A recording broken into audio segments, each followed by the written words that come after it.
All right, what's up everyone? Welcome to 57th Street. It's yet again another really busy day. We'll quickly take a walk over to Park Avenue. I mean, my God, was the traffic. I think this is the worst I've ever seen the traffic in New York City in my life. It's crazy. But it's quite nice. We'll get started in a minute. Thanks for joining. Hopefully everyone had a wonderful Tuesday.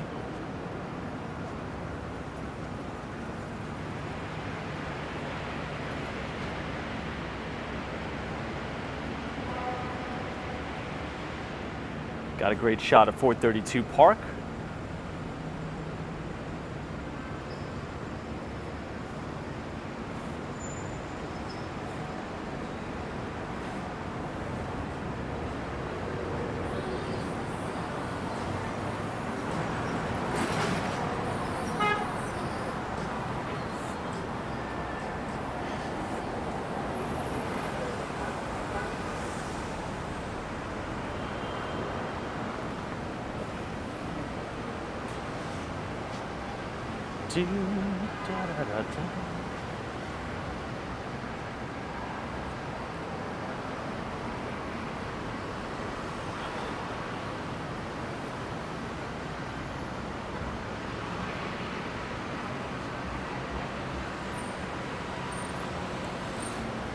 All right, what's up everyone?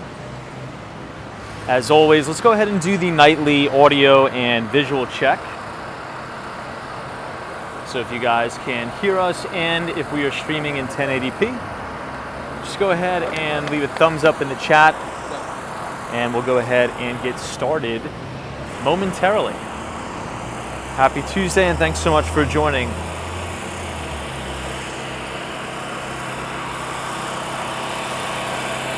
Lots to talk about tonight.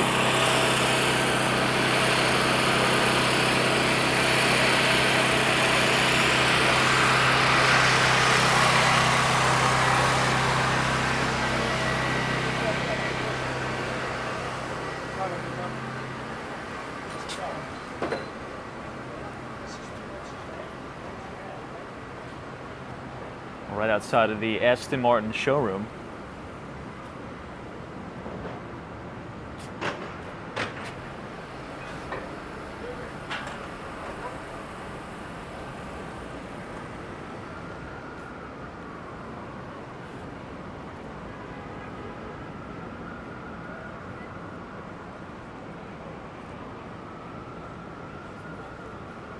Well, all right, everyone. I think we can go ahead and get started.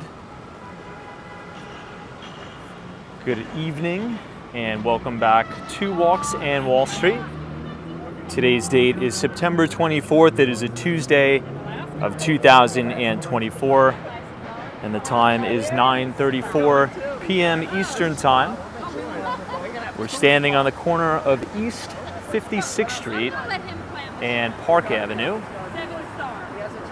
We are looking up at the brand new 425 Park Avenue, which is the temporary headquarters of Citadel Securities right here in New York City. There's tons going on this week, as you could imagine. We have the UN General Assembly currently going on in New York City. We have the President of the United States, Joe Biden, staying at the Essex House. And by far, this is the craziest I've ever seen traffic. I've never seen so many police officers, government officials. I think we have Homeland Security here. We have the FBI.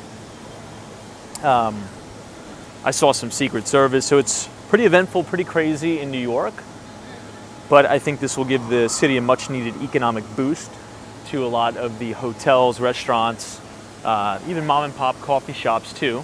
I mean, the city was packed. I was on the Upper West Side. I was in Midtown East. Pretty much all over was extremely busy. We're about to walk directly in front of 432 Park Avenue, and you could even see some more security here as we walk. This is the main roundabout, or the valet. But in terms of the markets, it was technically a pretty muted day, but it's a very interesting follow-through that we're seeing with gold. specifically. You're starting to see this move pick up substantially. We are very, very close. Very, very close to $2,700 gold. Pretty wild. We reviewed this multiple times on the broadcast. Yeah, 2 DHS vehicles. So maybe there's some big diplomat that owns something here at 432. Anyway, but yeah, I mean, the acceleration of that trend in gold is really one to watch. And it's interesting to see this play out because we've been talking about this, since gold was well within its base, below the 2011 all-time highs. So we'll talk about that a little bit today as we commute to Midtown Manhattan. We'll check out all the events going on in the city. But first, let's see who we have in the audience. As always, appreciate you guys joining. So let's see who we have in the chat as we wait to cross by Trump Tower. Hey, New England Crypto, good to see you. I see Austin City Limits. Lost, not yet found. Good to see you. Dean Martin, Vinny is here. Professor Dario, always a pleasure to see you as well. I see Joe Ratz, Dave says greetings, Tom. Star Guy 2718. Pops is here. Shannon. Kevin says I saw some U.S. Marshals on the street to town. Yeah, I mean, just the amount of security, it's like a little overwhelming. It's obviously a huge inconvenience for the locals here in New York, but I get it. I mean, people need to stay safe. But the city definitely feels safe this week. I mean, there's every law enforcement officer under the sun here. Rex A, what's going on? Good to see you. Angel, this is Ola Thomas. How are you doing tonight? I'd say I'm doing well. I'm doing really, really well. It was a busy day. I'm starting to see things pick up a little bit. We are going to have new home sales come up here a little bit later in the week. We have some notable corporate earnings, which are going to follow through tomorrow. I believe we have Accenture, a big consulting company, and we also have Costco, which should be coming out on Thursday. So we'll cover those two earnings reports in detail, as we always do. Michael G says, appreciate the streams and views of the city. Thanks for watching. Really appreciate it as well. I often wondered how much a lot of these security decals cost, and maybe if there's any like private security companies that are public. Could be interesting to find out. Jody Joy, what's up? Joe E, this is good evening, Tom and crew. Looks like there's a lot of law enforcement on the street. Indeed there is, particularly right here, because this is Trump Tower. This is the main condo entrance. You can see a lot of the DHS vehicles. Some Secret Service. You have an NYPD checkpoint here as well. Yeah, you can kind of see the tags. Almost all of them are DHS. I wonder if they have like bulletproof paneling. Kind of looks like it, because the windows look a little bit more curved than usual. I mean, I'm sure they're kitted out with something. They have to have, I mean, particularly outside of Trump Tower, they probably have everything. Hey, Robert Parker, I will check my email. I've been really backed up with email, so I will check it out, but I appreciate you sending it to me, and I will have it on my action items list to check out. Peter says, hope everyone had a profitable day. Yeah, markets are hanging near highs. S&P 500's hanging near highs. This is you can see all the sanitation vehicles lined up down Fifth Avenue too. I think as we cross, you'll get a little bit of a better perspective, particularly by Essex House and the like.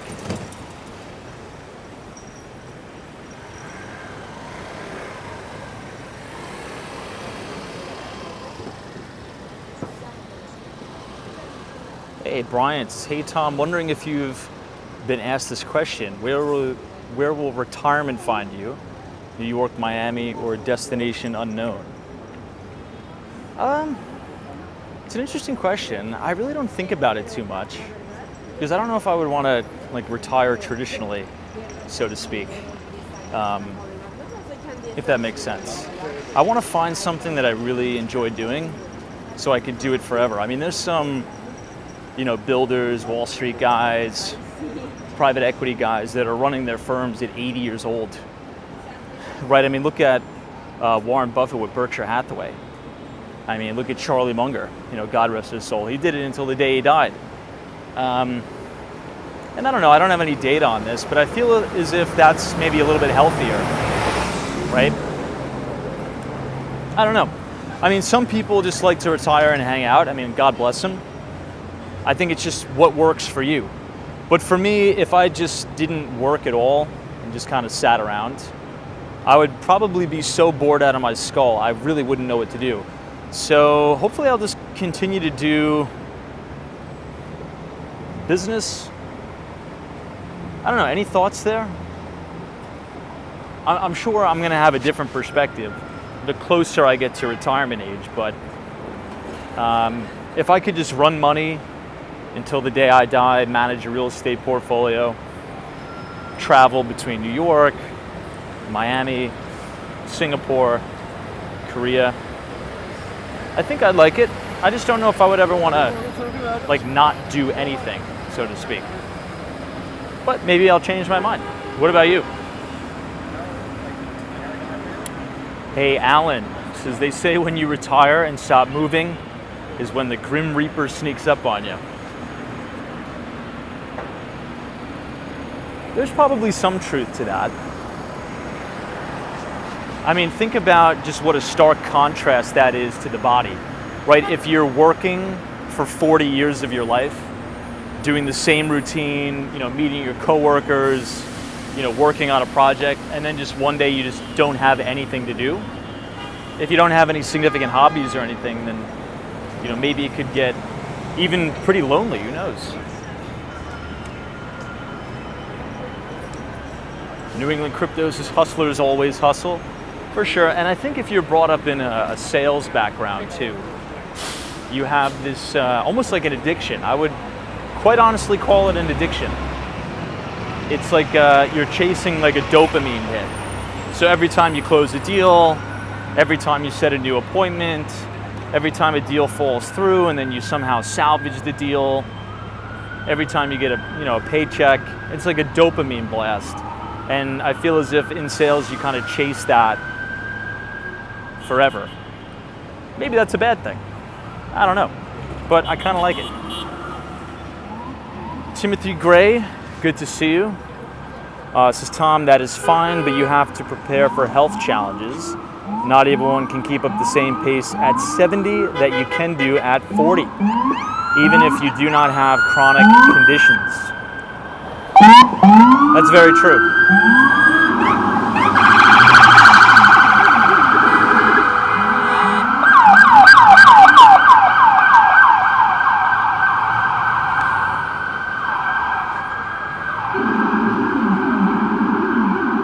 Well, speaking of security, looks like someone important was coming down Fifth Avenue.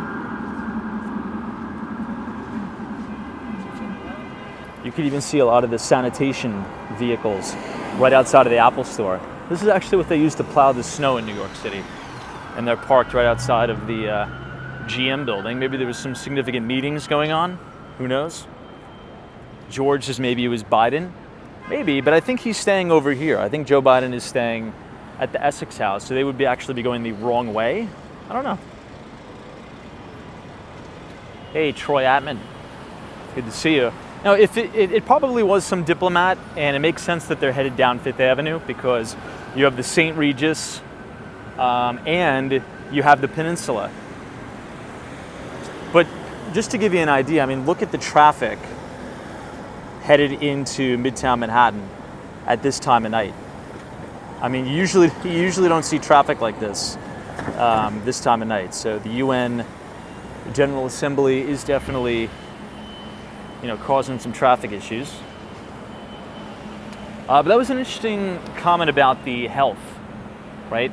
I think that's something really important to prepare for later in life. And that's something that's really hindering small business owners or self-employed people, right? If you work for yourself, yeah, it's all well and good, but one of the big perks of working for a big corporation is the medical benefits.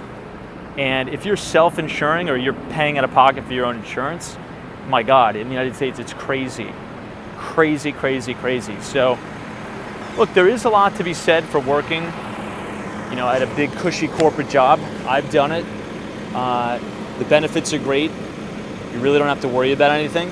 But being a self-employed person and coming out of pocket for medical insurance, even on the most high, ridiculous deductible plan, I mean, my God, it's so expensive. So it's definitely something to think about.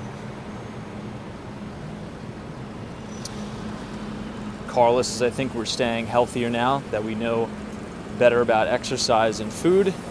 Well, the most, I would say, concerning and eye-opening trend that we're seeing is the amount in terms of dollars and in terms of the percent of GDP that's spent on healthcare in the United States goes up every single year. But what we've seen since 2020 is life expectancy in the United States drop.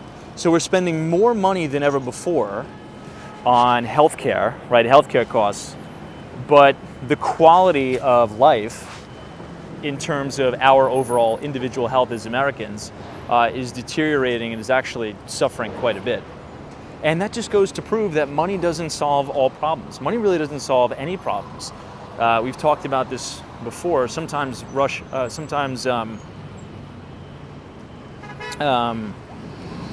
money can make problems worse. Kind of like what you see going on in California with the homelessness crisis. They spend so much money, billions and billions of dollars a year, to help fight homelessness. But it seems like the more money they spend, the more homeless people there are. And so much so that the governor, Gavin Newsom, has actually come out and put his foot down too and said, look, this is crazy. We can't keep dishing out all this money and having the problems get worse. So, hey, Brad's Brain Trade Brigade is here. What's going on, Trade Brigade? Sure you love that move today in gold yet again. I mean, wow, almost $2,700 an ounce gold, which I am quite excited for, frankly put. I think we're $26.53, I believe, on gold.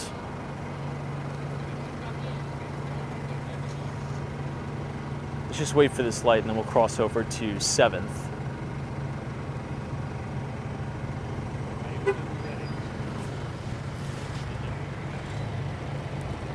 Mark Francis 076 says, I'm happy with gold.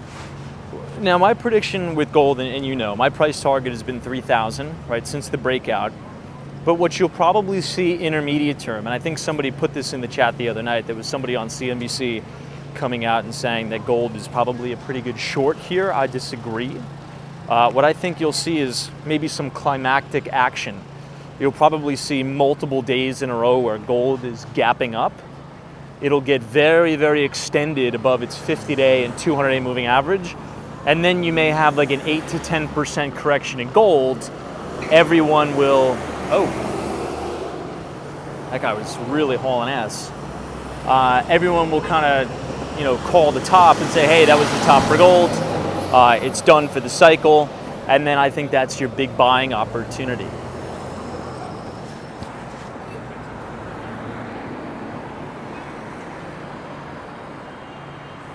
Doc Sevens says President Biden was at the plaza. Very cool. Ed Dunkel says, I think Bitcoin is slowly taking market share away from gold. Maybe, but I think as people start to wisen up, so to speak, you're going to choose both, right? And this is one of the things, and I've talked about it before, that I kind of have against the Bitcoin maximalists. And I, for one, I would technically be categorized as a Bitcoin maxi, right? Because I don't, really get involved in any of the altcoins. But it's this constant bickering back and forth. Like, I love Peter Schiff, God bless him, right? He's been pounding the table about the gold trade forever, right? Which he's been right about. But imagine if he just got on board with Bitcoin.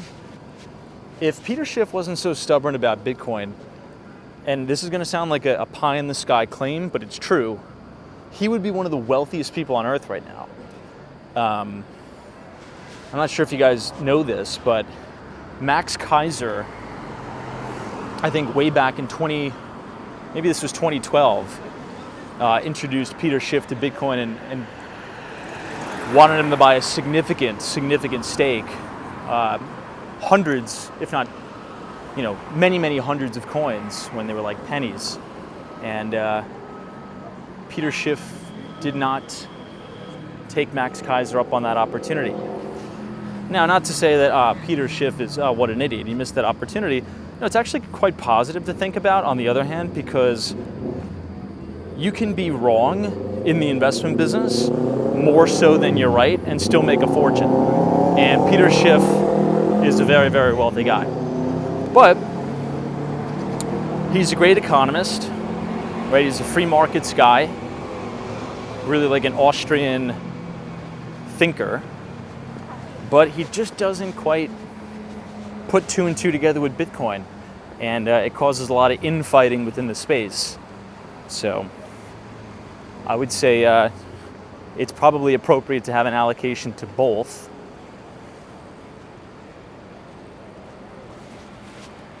I don't know, what do you guys think? All right, here's some more security outside of the Ritz-Carlton at Central Park South. This is 50 Central Park South, the Ritz-Carlton Hotel and Tower. Mark Francis says, if I listened to my teenage daughter who told me to buy Bitcoin when it first came out, I'd be a lot richer. I would argue, I think we're still pretty early.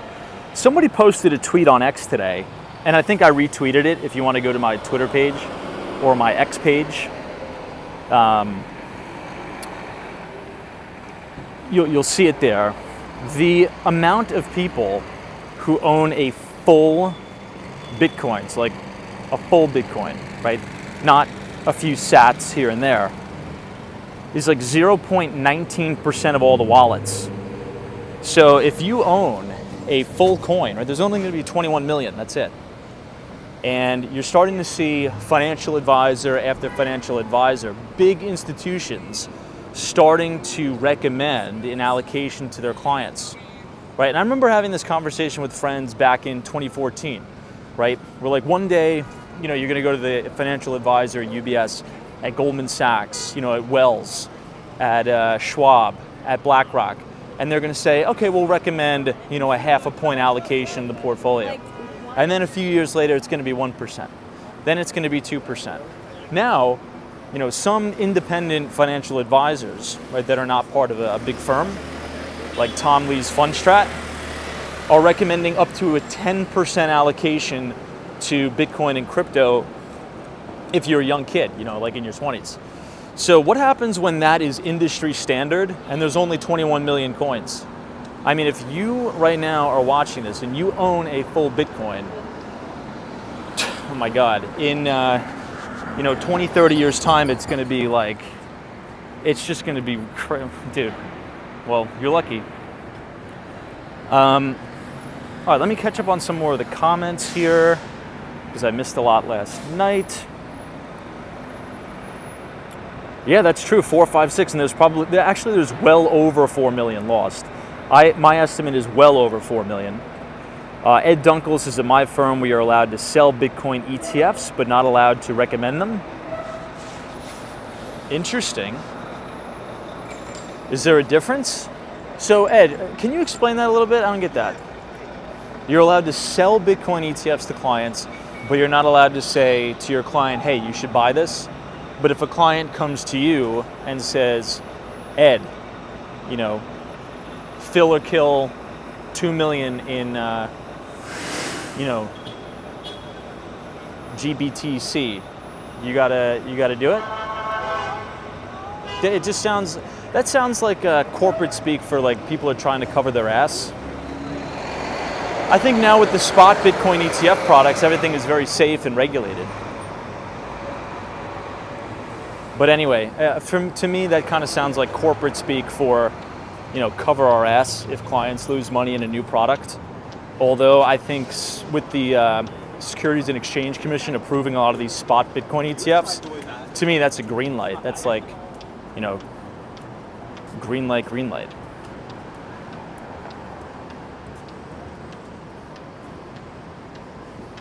For those of you who are new to Bitcoin and crypto and you do want to get an allocation, I'm not recommending it, but don't leave it on the exchanges. Do not leave it on the exchanges. So if you buy, let's say for example, I think this is a Lucid. This is a slick looking car. I actually kind of like it. Let's see what it looks like from the back. Very seldom do we see Lucids in the city. We see a few in Miami.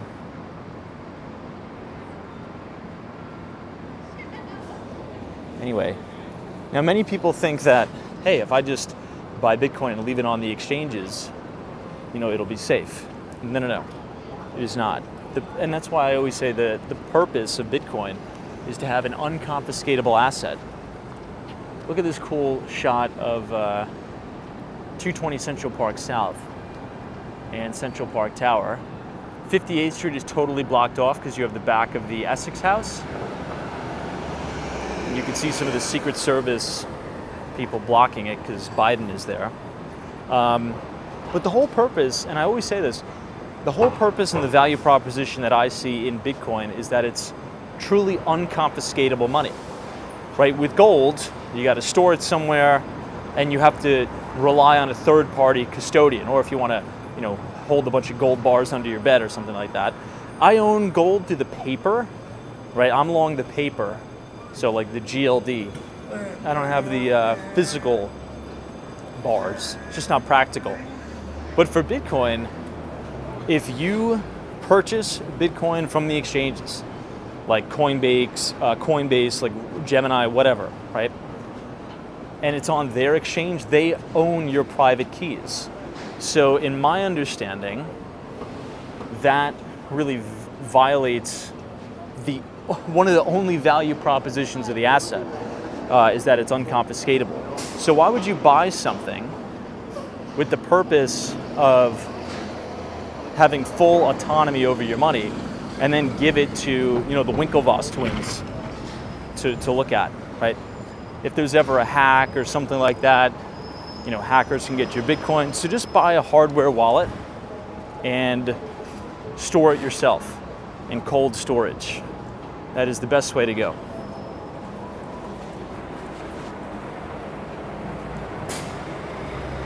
Mr. Man 26 is with regulation best interest. Brokers would need to be able to show that a Bitcoin ETF recommendation is in the best interest of the client.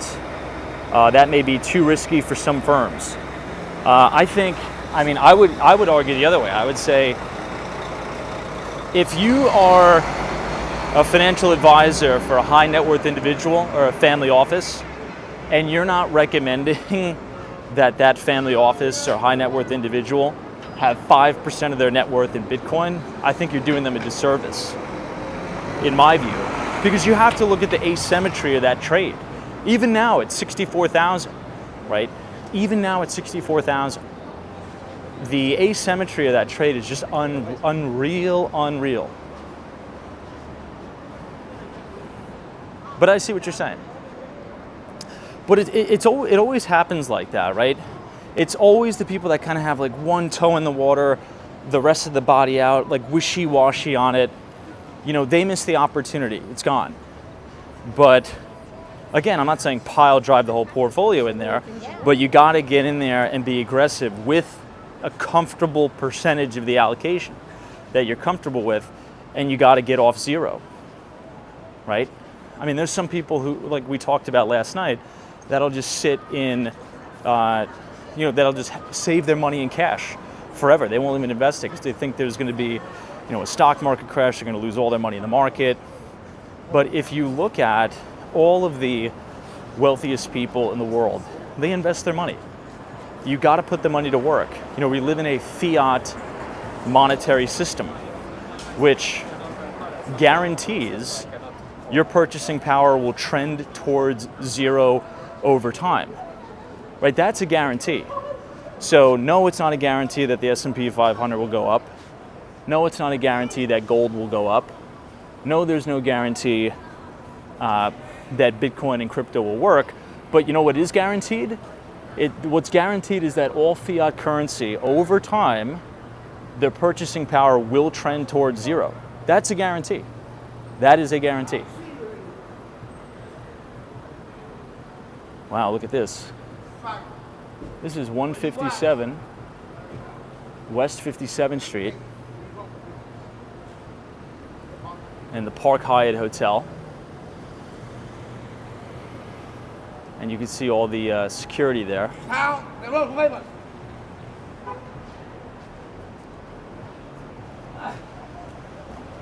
me just let this homeless guy. Follow me.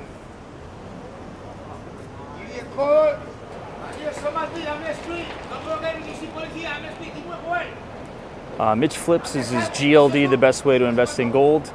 I don't know what the best way is. I can't advise. How about that?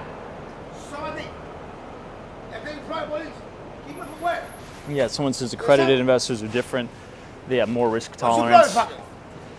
It's an interesting way to think about it, right? Because, and here's where I kind of get, and again, I want everyone's feedback on this, and I want to know how you feel about what I'm going to say. But you notice something when you see these interviews with all of these, you know, extremely wealthy businessmen and businesswomen, and they ask, and you know, the interviewer asked them a question. They said, you know what, if you had to start over, and let's say you have but follow the money, right? Now, I'm not saying putting it in the S&P 500 is bad. I'm saying if you want to like go for the big, like the big money, right? They didn't get to where they are by, you know, saving their money and just putting it in an index fund, you know. Orlando Bravo. I'm referring to Orlando Bravo, what he said in his interview. Orlando Bravo got to be a billionaire by being a corporate raider in private equity and doing leveraged buyout deals on enterprise software companies. I'm not saying his advice is bad, right? Notice what I'm saying. It's good advice to be very risk averse and just invest gradually and slowly over time. That's great advice. I'm not saying it's bad advice. But if you want to be at that level, you got to be willing to take like stomach churning risk on things you are very, very certain about. And some of this risk is going to make you stress out. Some of the risk is going to be, you know, make you be like, oh my God, I may lose all the money. But if you want to, you know, get to that level, that's kind of what you need to do, right? It's just interesting because obviously they're trying to be responsible, and they know that most people don't have the acumen and the skill to build a massive business. So that's why they give that kind of advice. But if you audit their careers, they took massive risk. They went for broke in everything they do. Right? High concentration, ultra high concentration in things that they have extreme expertise in, right? If you do an audit at any of these billionaires, right? Even Warren Buffett, the misconception about Warren Buffett is many people say, oh, Buffett is very, very diversified. You know, that's his key to success. Berkshire Hathaway is not diversified, okay? They take monster bets in a handful of companies, okay? That's how Warren Buffett got to where he is. He has a very, very, an extremely focused expertise, does the diligence, and when he has a feeling, he bets big, and he goes in he goes all in, you know, put you know, your eggs in one basket, but watch the basket. That's kind of what it is. So I think a lot of these accredited investor rules keep the retail out of really, really great opportunities. But I also understand on the other side that if it was the Wild West and there was no regulation, then a lot of people would be getting defrauded and scammed. But it's kind of like that scenario where a few bad actors ruin it for everyone. Because if you're not an accredited investor, there's a lot of good investment opportunities that you can't participate in. You know, private placements and things like that. It really sucks.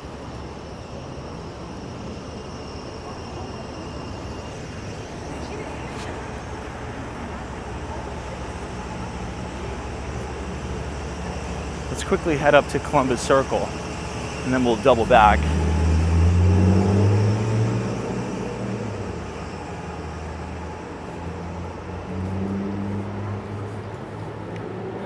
Yeah, that's true. The LT Prods, Warren Buffett is the Michael Jordan of the investing world for sure.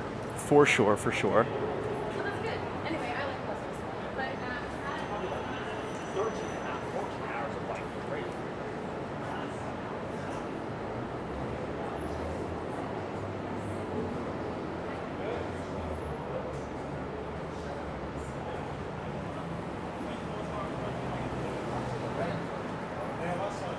Hey, hang with Mark, Mom. What's up? Welcome to 58th Street. Says, good evening, Tom, mods, and chat. Do you know how many times I've lost deals and money? But do you know how much risk I kept taking that made me financially independent now? Tom is right. Stay focused. Yeah, if you want to, like, and again, I kind of sound like I'm being hypocritical, but it is an important point to make because it's very true.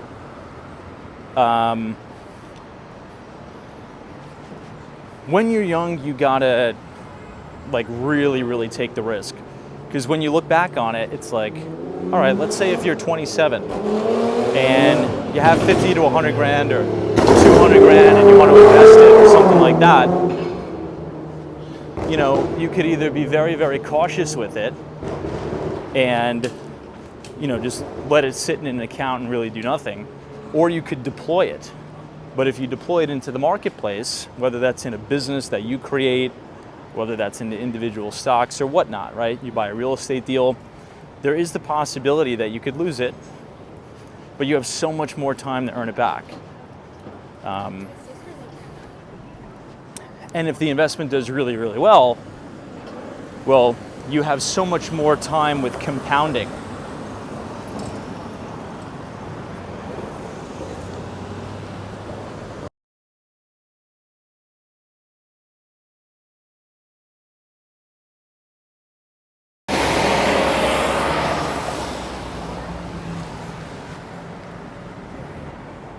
I always accidentally leave the Wi-Fi on.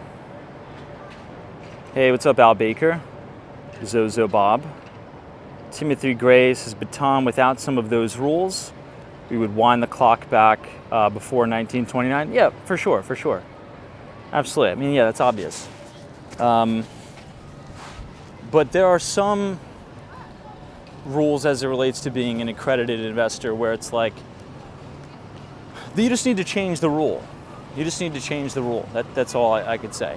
Because you could have someone that's very savvy, right, that makes, you know, $60,000 a year, but has significant savings, and they want to get in on, you know, some deals that they just can't because they just don't meet the threshold. So maybe there should be some like one-off application process.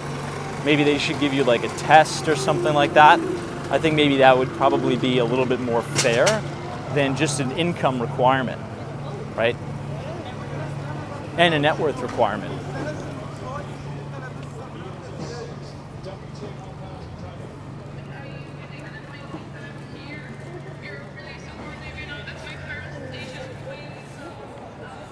Hey, Trade Brigades, is S&P back-to-back 20% years not bad for passive investors? Not bad at all. I mean, my God. I mean, 20% returns is ridiculous returns. Ridiculous returns. I think last year, to Trade Brigade's point, S&P 500 return like 24.2%, and now, year to date, I think we're just a hair over 20%. And if you look at all of the data about Q4, particularly in December after the election, during election years, usually that is the best time for market performance. And the Fed is starting to ease. Now, here's another thing I wanted to bring up really quickly. Trade Brigade just kind of sparked a thought. Now, is everyone monitoring what's going on in China right now? We've talked about this before, we've mentioned it, and the reason why it came up in conversation is because how many times do you hear that, oh, China is going to overtake the United States as, you know, the biggest economic powerhouse in the world. They're going to dethrone the United States.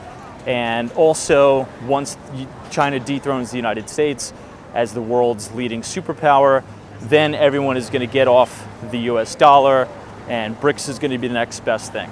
Right? How many times have you heard that? Well, the answer is 1,000. But if you look at the data, China is in dire straits as it relates to their economy. The Chinese government right now is scrambling and really stepping in there and being the plunge protection team. Central bank is easing just an unbelievable amount. They're flooding the market with liquidity. The government is going to step into the market and start buying stocks. And you had the Chinese equity market and Hong Kong up, I think, 5% back-to-back days. So pay close attention to that. That is not good for China, right? China could almost follow the path of Japan back in the 80s, but that is actually good for the United States. Because with China easing, that's very, very positive for global liquidity. So just when China is shifting their monetary policy to extremely, extremely loose monetary policy, plunge protection team, you have the Federal Reserve here in the United States cutting interest rates by 500 basis points. You know, global liquidity is going to skyrocket, and that is going to be very positive, in my view, for gold and Bitcoin and equities. So I think 2025 can be very interesting because so many people are calling for the bottom of the market to fall out. So many people are calling for a market crash. But what would be the most ridiculous scenario, right?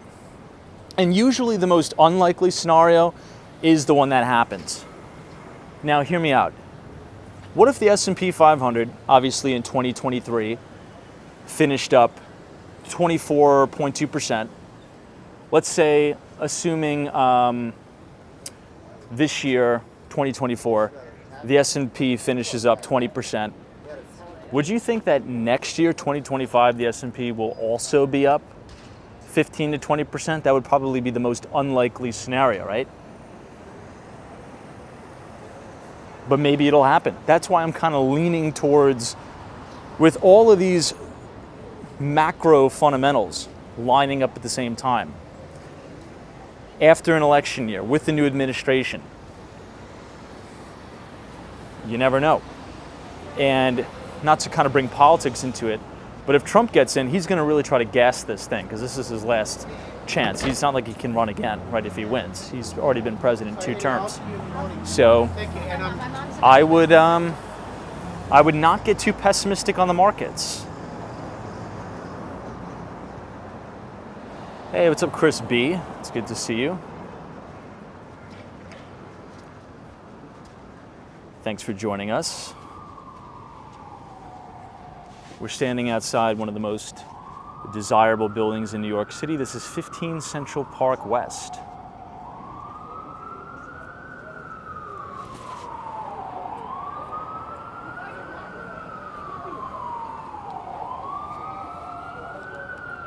Madison 32 says China is likely going to try to take Taiwan very soon. Now, I am terrible on my geopolitical predictions, so I probably shouldn't make another prediction here, but I do not think China is going to invade Taiwan because economically China is a disaster right now from kind of what we talked about, and that would be an ultimate death blow to China. Right? I mean, the Chinese are even cutting mortgage rates, right, and giving special incentives to get people to buy and get the economy going again. I mean, they're really, really in shambles. Really, really bad stuff. So I think it's unlikely that they would do it. Maybe they will. But not only would that throw a huge cog in the global supply chain, that would really be like a self-inflicted wound to China, in my view. I mean, what do you guys think? I mean, maybe we'll take a little bit of a poll in the chat. Who thinks that China is going to go for Taiwan? Again, I have no expertise in geopolitics. This is just my take. Doesn't mean I'm right. But who thinks China is going to actually make a militaristic move on Taiwan, like a full-on invasion? RJ says I do. Dr. D says you do as well. Alexander M says nope. Carlos Silva says I do. So it looks like we're about split. All right, let's see what else we got. Mark Francis, as the chairman, said he would wait to invade. He'll wait to integrate over the long term. Patrice 2020 says no. Richard Vogel says I do. Professor Derillo says I don't think so. So it looks like we're split 50-50.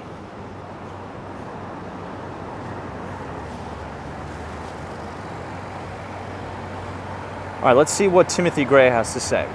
He says the problem is that the psyche of the Chinese people never recovered from the pandemic.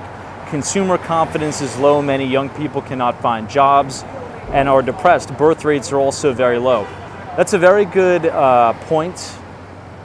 Very good point, Timothy.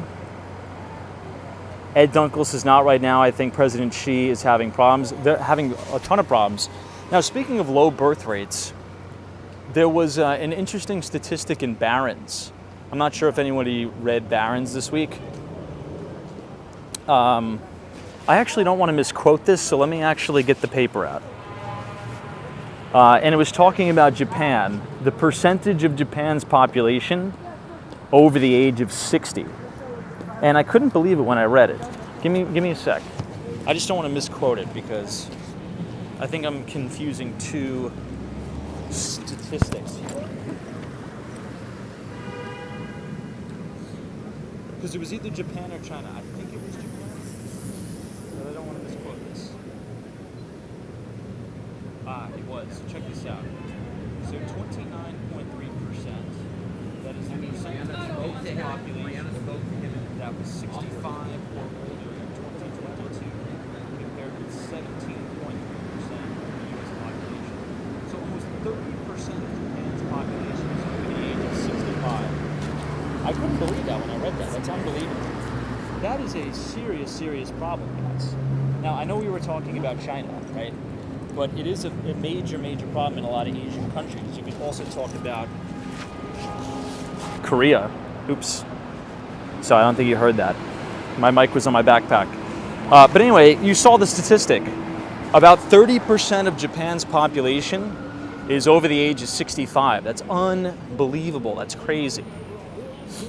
Yeah, my microphone was attached to my backpack, so when I put it down, you guys couldn't hear me. But now I understand we were talking about China, right, in terms of low birth rates, but this is a problem across Asia, right? This is a problem not just exclusively with China, but across the entire Asia Pacific. So 30%, right, of Japan's population is over the age of 65. It's crazy, okay? I'm not too sure what the numbers are in Korea, but in South Korea it's probably, I don't want to say similar because I don't know the numbers, but it's not good. And that's why you're kind of starting to see the Japanese government be very, I should say, liberal on immigration policy. That's actually one of the reasons why I'm bullish on Japanese equities.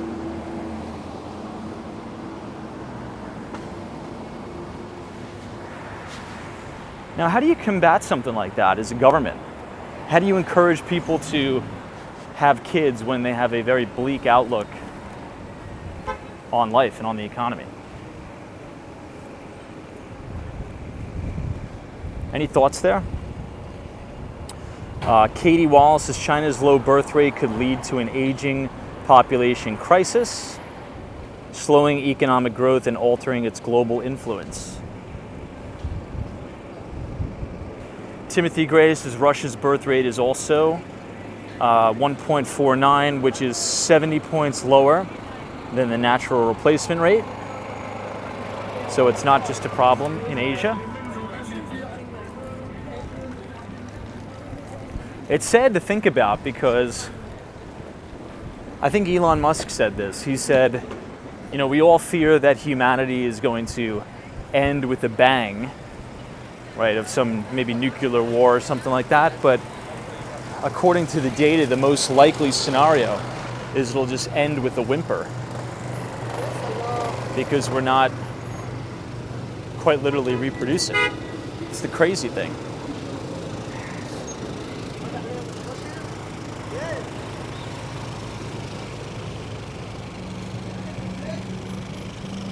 I know, Johnny Rockberg says the one-child law in China certainly didn't help. I mean, looking back on that policy, how absolutely ridiculous was that policy?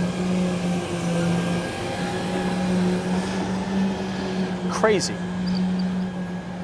New England Crypto says I have 5 kids. Oh, 3 kids, I did my part. Love that. Hey, Dan Zhang is here. What's up, Dan? Says in China, all the people born after the 90s don't want to have kids or buy houses because they simply can't afford it.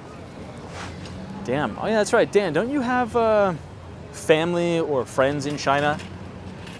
So is that the overall perception, you think, of 90s babies in China? They just would rather... So what you're saying is they don't have an optimistic outlook on the future. And if you don't have an optimistic outlook on the future, then why would you want to bring another human into the future? It's interesting.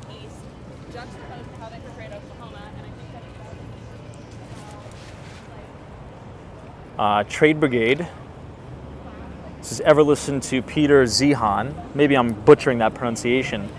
He had some really great insights on the one-child policy / demographics crushing the economy over there.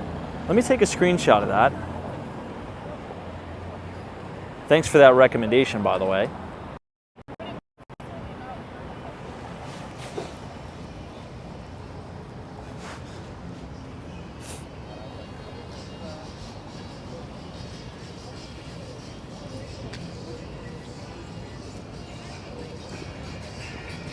Sarah says everyone needs to have kids and teach them to be productive members of society and give them values. I mean, it's a good point. I mean,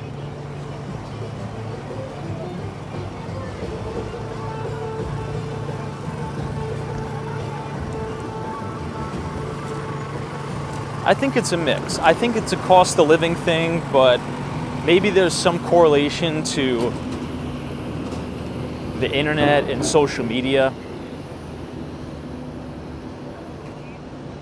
I don't know. I'm not a psychologist. I don't have a background in this, but I don't know. I think it's a combination of those. It's obvious that things are super expensive, right?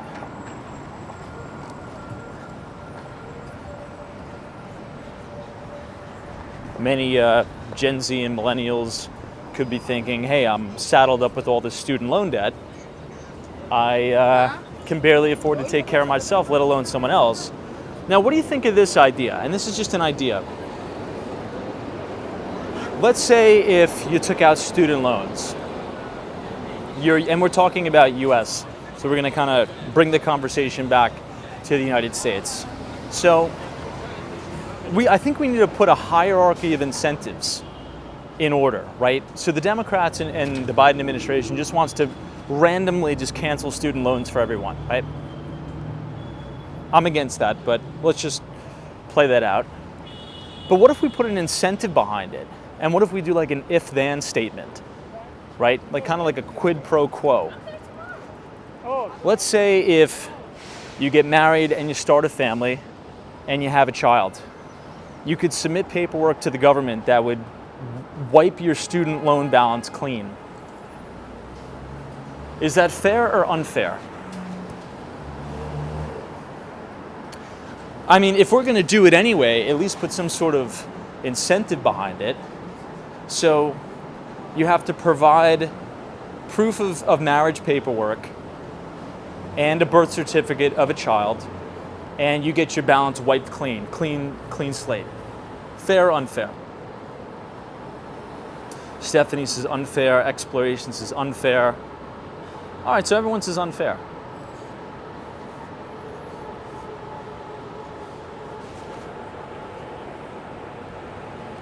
Ken says unfair and nonsensical. All right, so maybe it's a bad idea. I don't always have good ideas. But what's nonsensical is just getting rid of student loans balance and then having no outcome from it, right? Because that's what we want to do now, right? That's what a lot of the people that are left-leaning, maybe some people that are right-leaning want to do that too. I'm against it. But if we're going to do it anyway, I mean, maybe get some productivity out of it.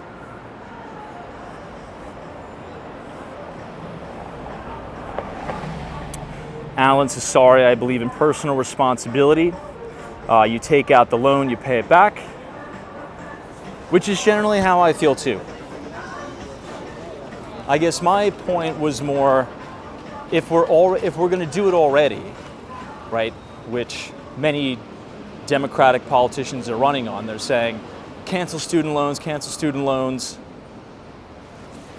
If we're going to do it, I'm saying if we're going to do it, then maybe put some sort of variable. Maybe it's a bad idea.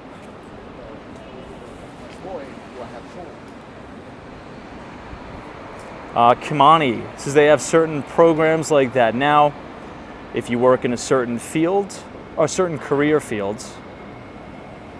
Phil says the current administration does not want to unconditionally cancel student loans. Hang with Mark Mom says my husband was ROTC at our university and he went for free. Well, thank him for his service. Sarah says there are already provisions for, oops.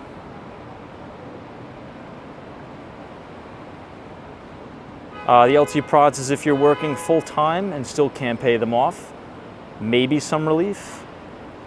Ken Brockton says what we need are more economical higher education options.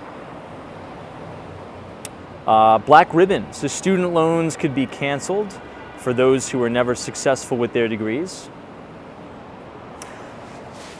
So, okay, second question for everyone. So maybe that's not the best idea. So what is the solution, right? What do you think is the solution for people, Gen Z and millennials, not wanting to have children? Based upon those data points we talked about, Timothy brought it up in China. I showed you the Barron's article. 30% of the Japanese population is above 65. How do we reverse that and get back on track? Should it be the job of the government at all? Or should the government just stay out of the way? Usually I'm about laissez-faire, but this one I'm a little torn because I honestly don't know the solution.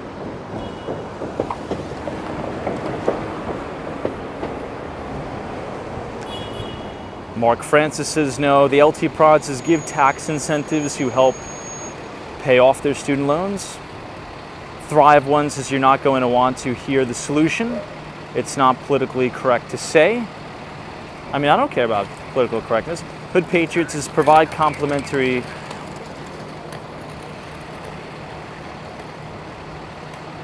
I mean, I don't know if it's a tax break thing. Maybe it's just a cultural change, right? Maybe it's just a culture thing. Who knows? Brad's Brain says colleges really need to be investigated and forced to cut costs. They are cash cows at an absurd level. The education is not improved from my days at Iowa where I paid $3,000 per year. Oh my God, $3,000 a year. Well, I mean, we could get in a whole big rabbit hole about student loans, right? My whole big problem with the reason why college is so expensive is because the government is subsidizing all the loans.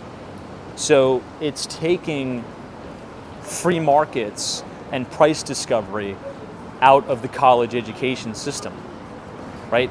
So if I'm a student, or let me give you this example. If I'm a college and I know any student that applies to my university could walk into a loan office and get any amount of money to come to my college, guaranteed and backed by the government.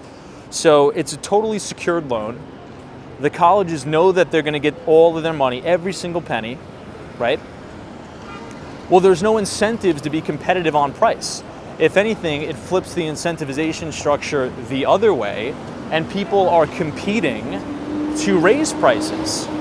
I mean, I would do the same thing if I was at college. If I knew all of my customers could afford to buy my product, right? If you've ever, taken an economics class, the elasticity of price, supply and demand, if there's an unlimited amount of money and an unlimited amount of demand, I'm going to find ways to build new pools, to build new gyms, to make it like a big grown-ups playground so I can jack the price, pay all of my administrators hundreds of thousands of dollars a year, because I know that all these kids will be able to get the loans for whatever amount. I think that's the biggest problem, and that's one of the main reasons why in the United States college is so expensive, because the government subsidizes all those loans.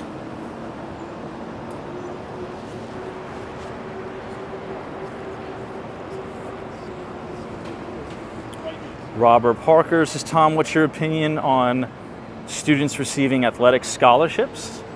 I think it's great. I even think that the kids should get paid, which I think they are now.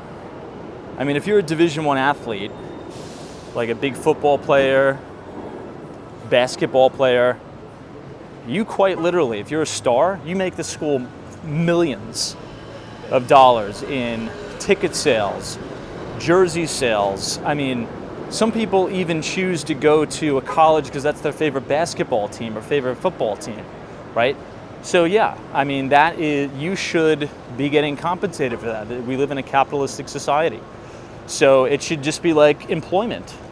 You should say, you're going to pay for my education, and here's the contract on the revenue you're going to pay me to, for jersey sales, ticket sales, everything. I think that's what it should be.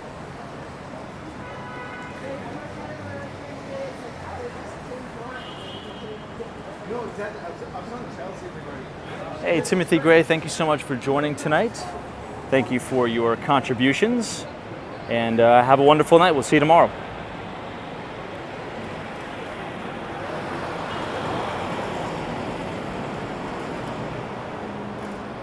Kathleen says many private college endowments are insanely high, yet financial aid is quite stingy in many cases. The best example of that is NYU.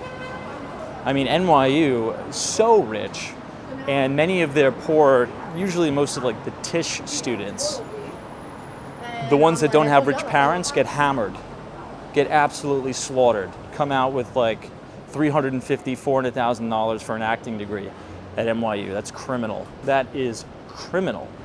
And NYU has so much money. Now, the Ivy League schools are actually pretty good about it. If you are smart and you have the acumen to be able to get into an Ivy League school, but you come from a lower, let's say, socioeconomic background, you'll probably go for free.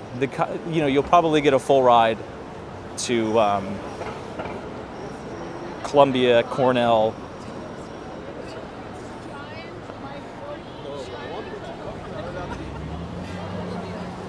The problem is when you come from a middle class background and you're in that threshold where you make just enough money where you don't qualify for any of the financial aid, but you get hit with the full ticket price and then it bankrupts your family.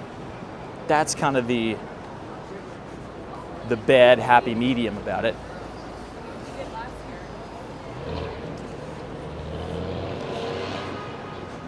Jiga says that's why I went to a SUNY school. Yeah, you can go to a state school too. Let's let this guy pass.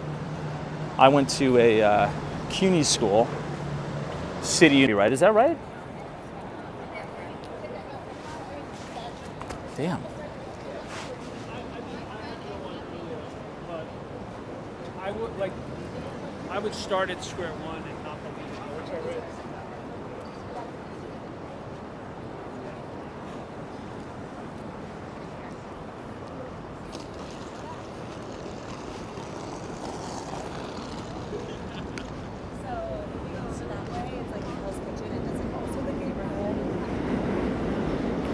We're buffering a little bit. We must be near a hotel of some sorts.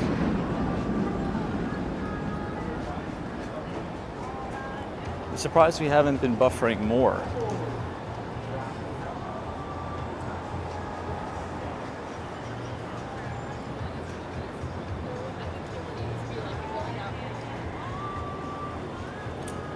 If you guys are enjoying the stream so far tonight,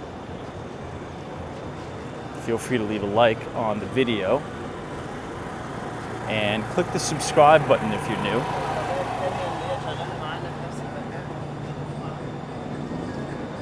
We do these live streams every single night, starting at 8:45. Also, if you enjoy the financial conversations that we have on this live stream each night, I also write a free investing newsletter that we send out to the group every other Thursday, where we talk about a lot of the same stuff we talk about here on this broadcast. So if you want to subscribe to our Substack Behind the Streets, feel free to scan the QR code on your screen and punch in your email. We have a lot of good info over there, and the next newsletter we send out will include our video section. So we're going to be incorporating some audio and video components. It'll probably be on a separate YouTube channel titled Behind the Street.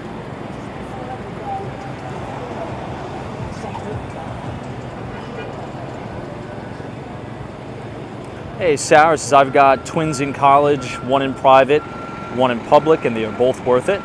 Love that. Congratulations, by the way.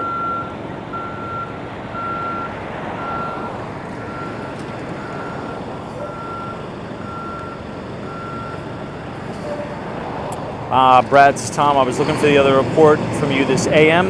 If you get a chance, would love to grab it from you. I totally forgot to send it, but I will send it. I'll send it right when I get on the train.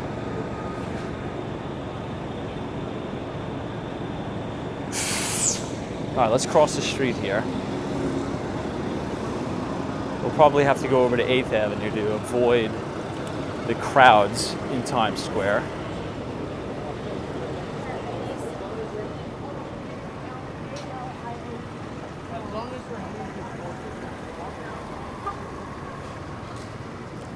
Doc 7 says NYU is a real estate conglomerate. Very successful one at that, absolutely.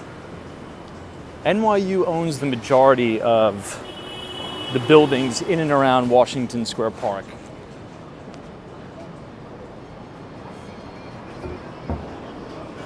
NYU is a great school, particularly the Stern School of Business. Has some very, very notable professors.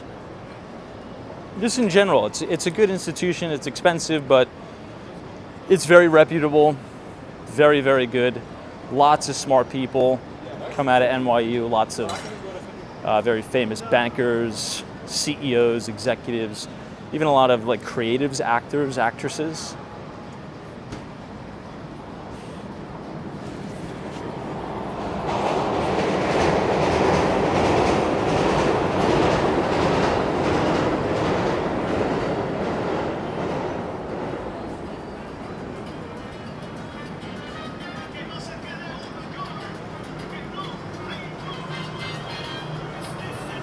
Oh, Sarah, is that right? It says my daughter got into NYU School of Music and they were so unwelcoming. It was a no right off the bat.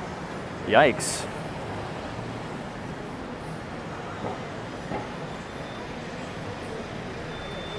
That would have been cool though, New York City. Hey, someone says nice, popped up on my TV. Cool to see the city live out on Long Island. Love that. What Which part of Long Island? Nassau, Suffolk, North Shore, South Shore, Long Island.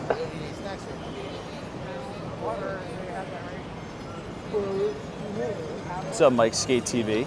This place I want to try in New York. I went in Korea, it was pretty good. But I think you could probably get better food in Chinatown. Din Tai Fung, it's good, pretty good dim sum. Again, I had the place in South Korea, in Busan, but never had it here. This is the first location in New York.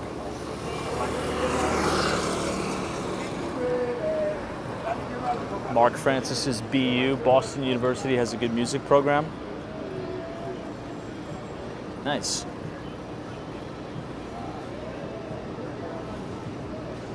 Mike says, Tom, how was South Korea? Korea was freaking amazing. Hopefully I'll be living there at least part of the year. Planning on buying something just south of Seoul.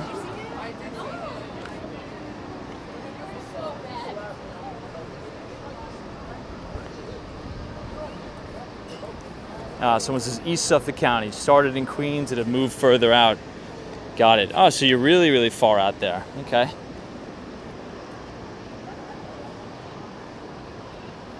Yeah, I'm from South Shore, Long Island, so Massapequa. Nassau County.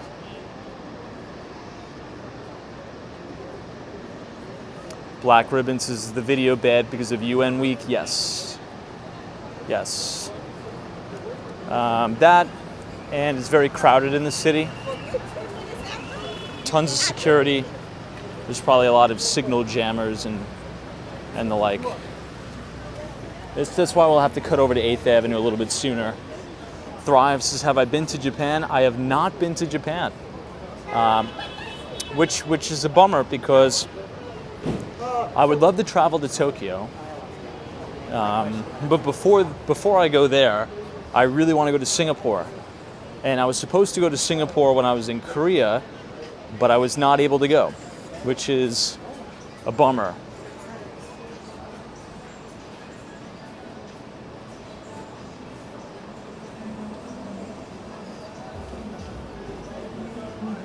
Joe E says, Tom, are you still studying martial arts? I roll jiu-jitsu whenever I'm in Miami at the Valenti Brothers gym in North Miami Beach, close to Sunny Isles. So if we have any Miamians and you guys are into jiu-jitsu, I'm always in and out of Valenti Brothers in Miami. Wow, left-handed says you got your black belt? I'm definitely not that skilled.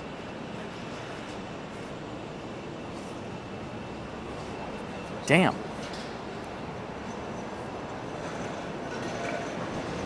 Yeah, I'm definitely not good at jiu-jitsu at all, but I think it's something I needed to do as like a physical challenge. I'm not really a physical confrontational type guy, so to speak. But jiu-jitsu has been a real eye-opener because it's very uncomfortable. But I like it. I think I've grown to like it. I've definitely grown to like jiu-jitsu. Hey, Room C, what's going on, man? Just really enjoyed reading last Friday's edition of Behind the Street. Appreciate you very much. Thank you for the support. We have, we have continued strong price action in gold. We just hit a new all-time record high today for gold.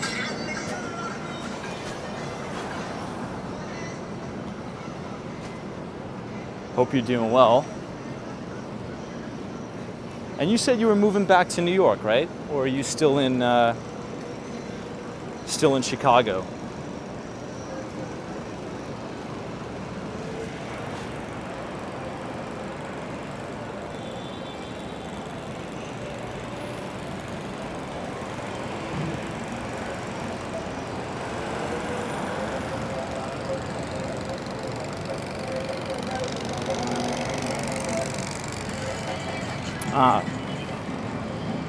Paul says, nice man, my father lives in Lindenhurst.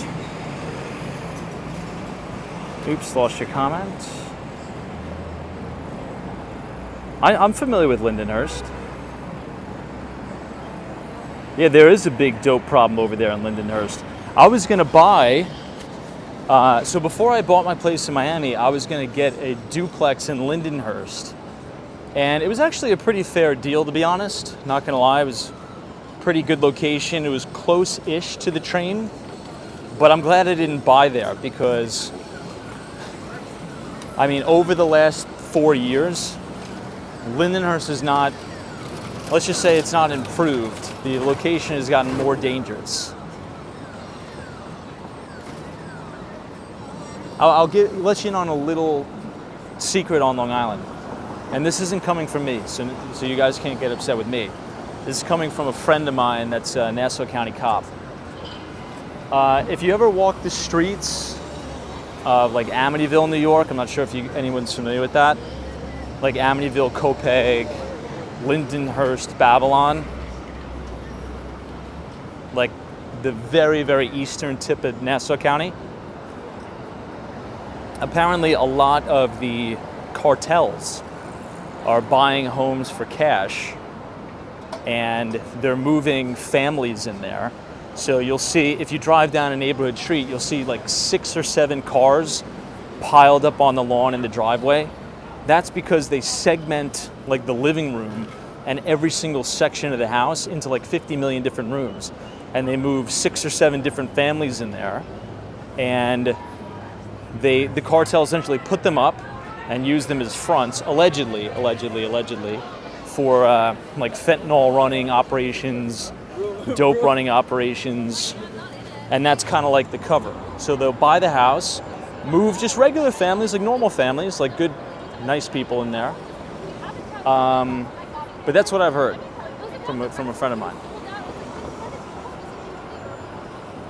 So if you see that on there, you see like 5 or 6 cars on the lawn, thousands of little kids running around, usually like a front house for something.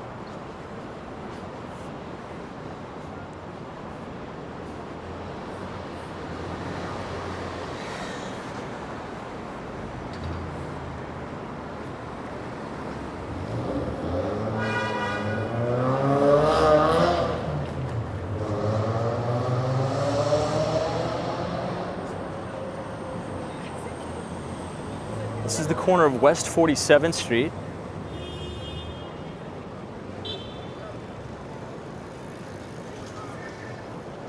Seems to be quieter on 8th Avenue tonight. It seems like much of the craziness is consolidated to Midtown for the UN stuff.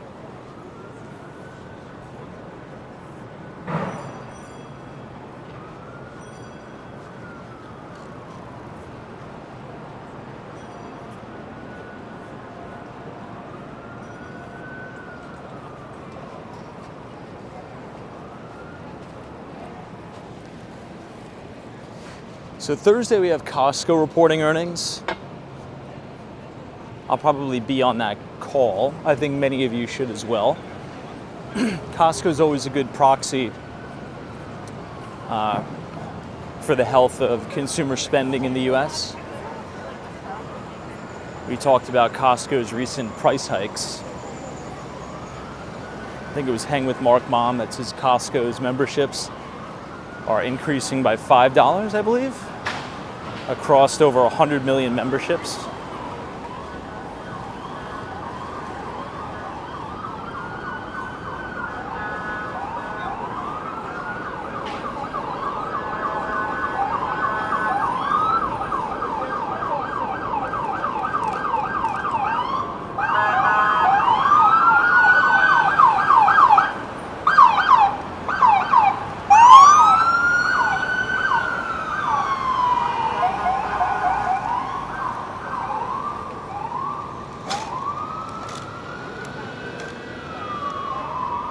Looks like they're headed to the Park Hyatt. This is where the construction site of the Torch is going to be, right here.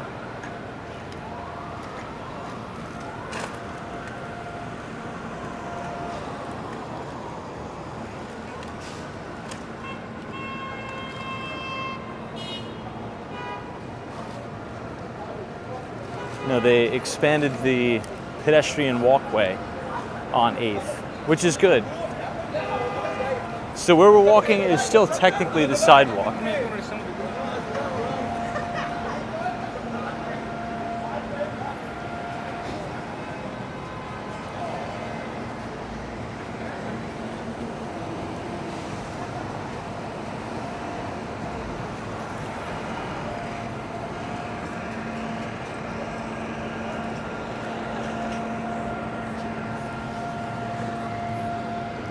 This is the Row Hotel.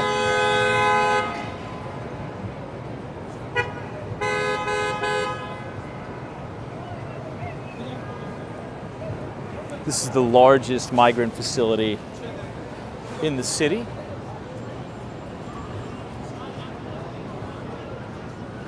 Right in between, what is this? 46th?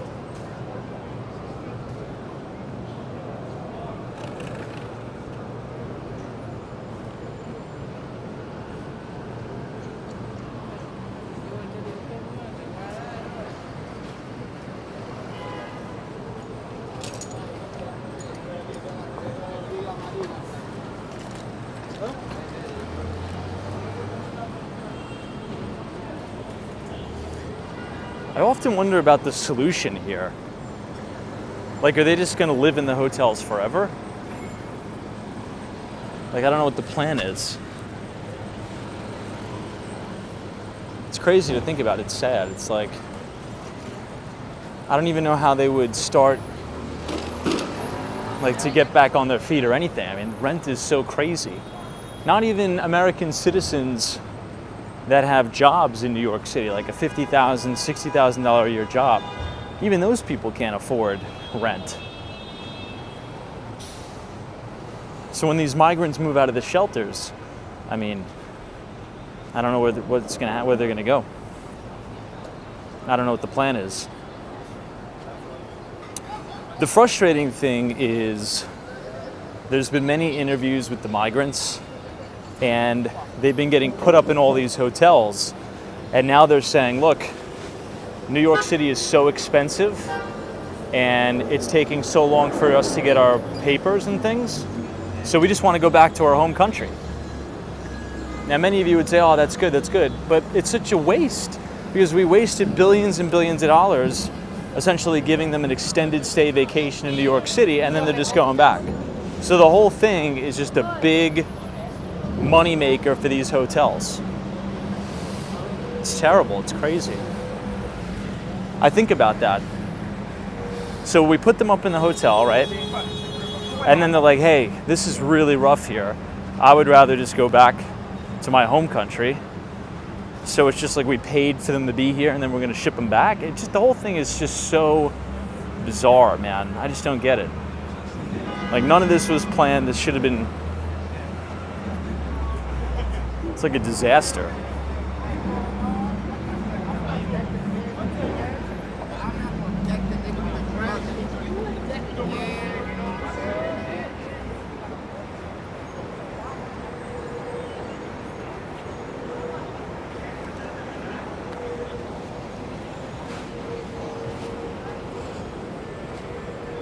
This is looking into 42nd Street.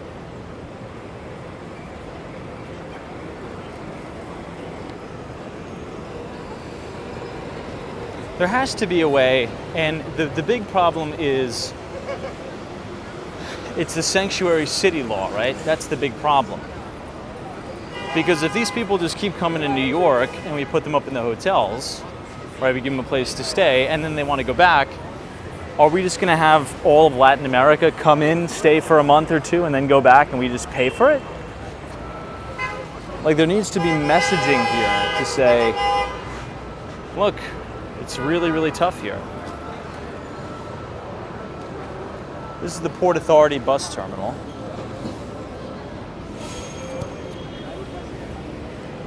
We'll cross over and make a right downtown.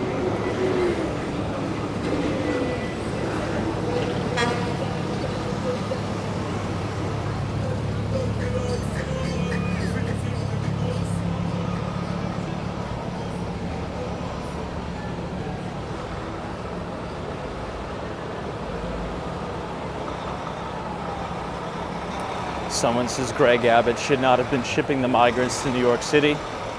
I get it, but is he just going to have to deal with the problem himself? I don't think that's fair either. I mean, New York State is not a southern border state. We border with Canada.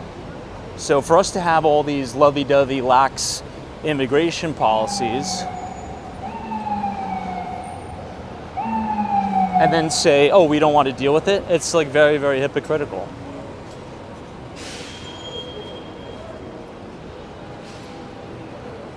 And it's not like the Texas government could ship them back because there's no more remain in Mexico. So it's like, where else are you going to put them? You know, they don't have those type of lax immigration policies, so the sanctuary cities do. So he ships them to the sanctuary cities. I mean, it's terrible, but that's what it is. I mean,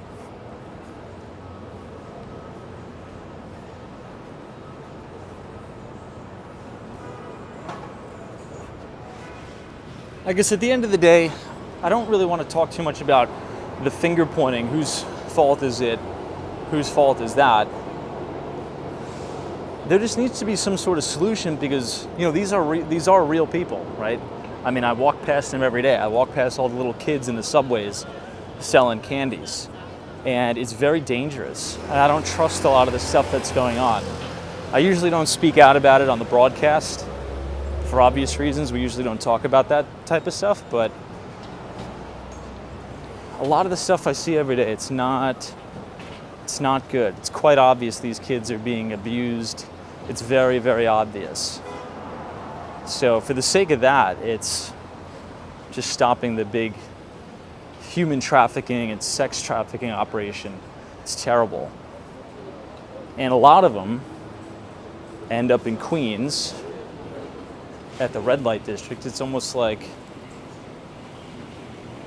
anyway, it's crazy. I think something pretty diabolical is afoot that I sense, but we'll see.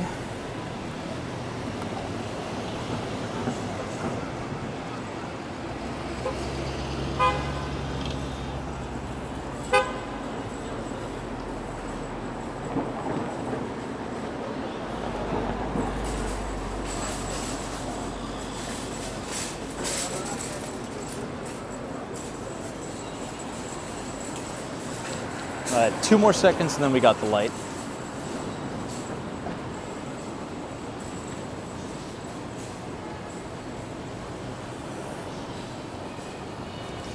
Blue sky, I appreciate that.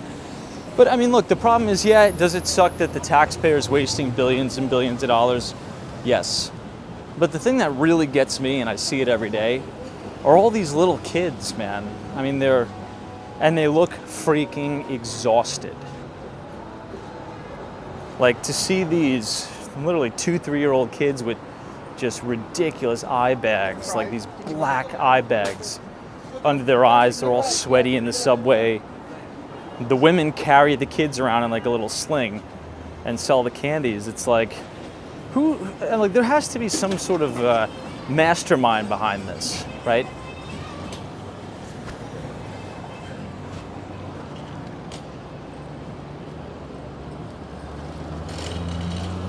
And I think a lot of those kids, it's going to sound crazy, but they must be getting traded or sold or something. Because it just doesn't look right. You have all these little kids running around the subways, 1 o'clock in the morning when I'm out.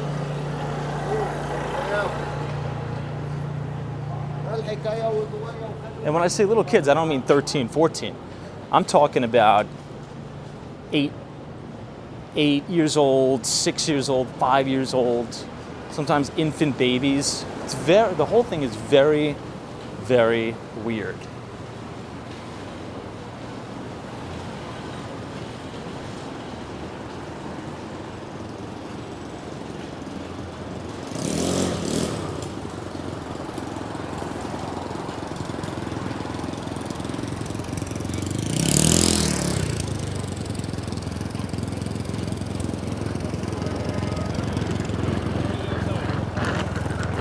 Are we on this side? Yeah.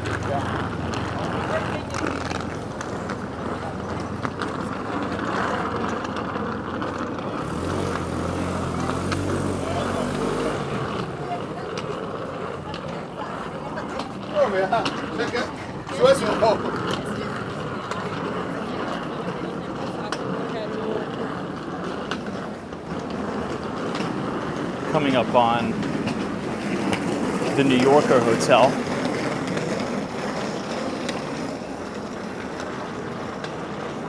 Hey, Thomas Conroy. Tom just got back from Brickell. I'm 22 and it's inspired me like nothing else. I know, right? I told you would love it. It's so fun, man. And the quality of life there is amazing. It's clean. The weather's great. It's beautiful. Hopefully you got a chance to explore North Beach, Little Buenos Aires, but man, that really makes me happy. I'm so glad you had a good time because that's the exact way the way you feel right now at 22 is how I felt when I first went there on a business trip. I was like, my God, this place is like a utopia. It's awesome. So, yeah, I'm glad you had a good time. Miami is a really, really fun place. Really, really fun place. It's the same exact way I felt when I went to Korea just about 3 weeks ago. Very similar. Quality of life is amazing over there. Law and order, no crime. Transportation is always on time and it's very modern too.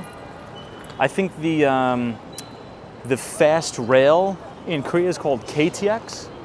I think KTX rail.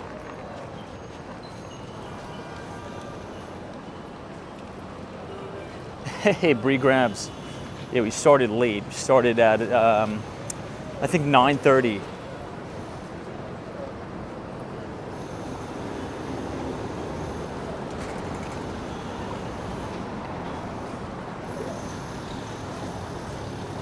But thanks for joining. Good to see you. We were checking out a lot of the stuff with the UN General Assembly in town.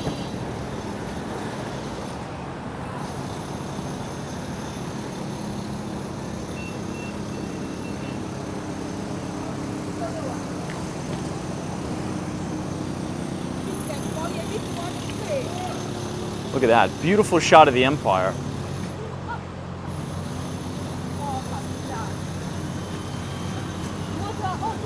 It's like a crisp white. It's like a purplish, almost like a pink white. It's very cool. Someone says, what was my favorite food in Korea? Huh, that's a really good question. I had a lot of good stuff, but the best dish that I had, let me see if I have a picture of it. It's actually a really good question. I had a lot of good kimchi jjigae, which is like kimchi stew. But hold on, I'll show you some awesome photos of Korea in a second.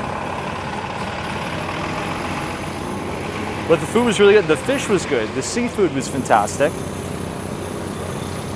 But there was this one restaurant I went to. It was very traditional. It was an old Korean house. They said from like the 1700s, something crazy. And they converted it into, let's actually go this way. They converted it into a restaurant. I think this place is my favorite, this one. So it's like a Korean pancake. I forget what the glass noodles are called. But yeah, it was awesome. There was just like, the small side dishes are called banchan. And you could essentially order like a $5 menu item and you get this unlimited banchan, which is like Korean side dishes, which has everything. It was awesome. So that place was probably my favorite. There's also a lot of good like Korean barbecue, but not the traditional Korean barbecue that you would see in Koreatown. I also had this weird type of fish. It was an eel. So it wasn't a fish, it was an eel. I didn't think I was gonna like it. It looked crazy. And they cook it right in front of you. And they cook it on the grill. That was awesome. I've never tasted something like that in my life. It was a little oily. I think that's probably the appropriate description, but it was very good. I'll have to look up the exact name of what it was, but I had that in Osan by the Osan Air Base, which is a really fun experience. If you travel to Korea, go to the military town right off of Osan Air Base. That is a lot of fun. Really a lot of fun.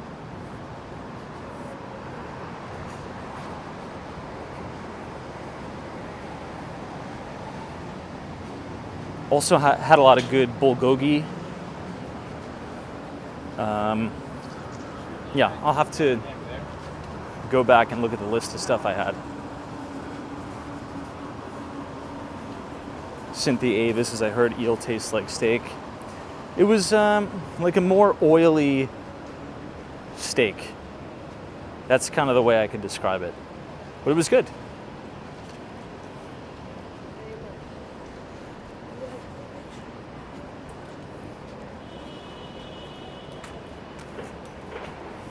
I'll say this, I felt better after about 3 or 4 days being in Korea, eating traditional Korean food. It's like a lot of vegetables and things like that. I felt like I had more energy. I felt really, really good. I think the food in the US, with all the preservatives in it, may make you feel more lethargic. There's something in the food here, I'm convinced. Even if you try to eat healthy, there's just something in the food here, I think. Maybe it's an additive, maybe it's a chemical. I don't know, but it makes you feel lethargic without you even realizing it.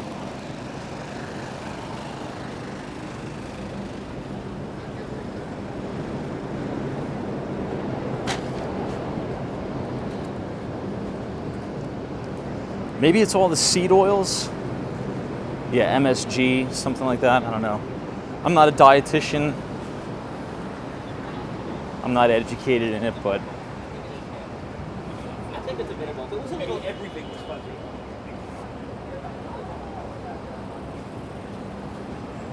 yeah, GMO preservatives. This is the new Penn Station. The Penn 2 project. Doc 7 is in the audience, Vernadoville, as he calls it.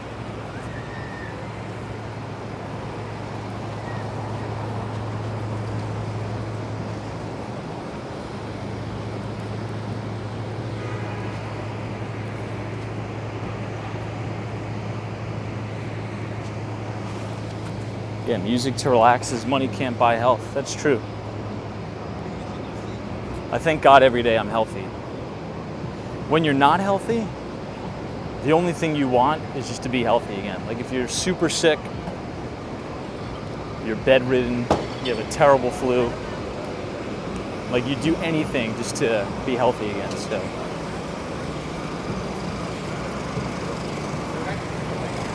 it definitely is a blessing, for sure.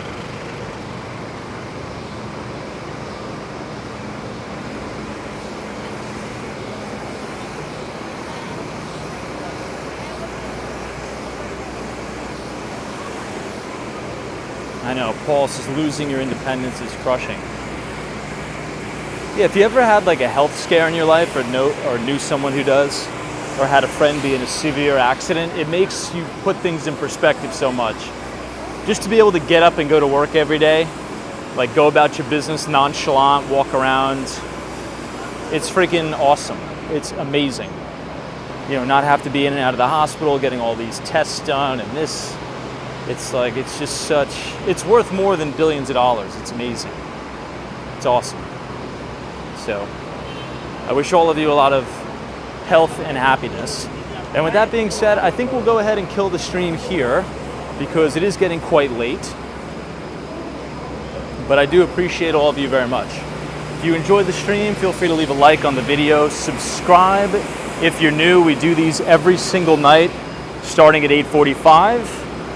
And if you want to subscribe to our free investing newsletter, just go ahead and scan the QR code on your screen, punch in your email, and you will be signed up to our Substack. I write an equity research piece for the group every other Thursday, right as the market closes. It's a great free way to support the stream. But until then, we'll see you guys tomorrow on Wednesday. Good night and good luck. Professor Dario, thank you so much. Lark, Adrian, Trade Brigade, Cynthia Ava, Carla, Victor C, Steph UF, Stephen, Jay, New England Crypto, Joseph Hardaway, Tad and T, all of our moderators. Hang with Mark Mom. We'll see you guys tomorrow, the LT Prod. Take care.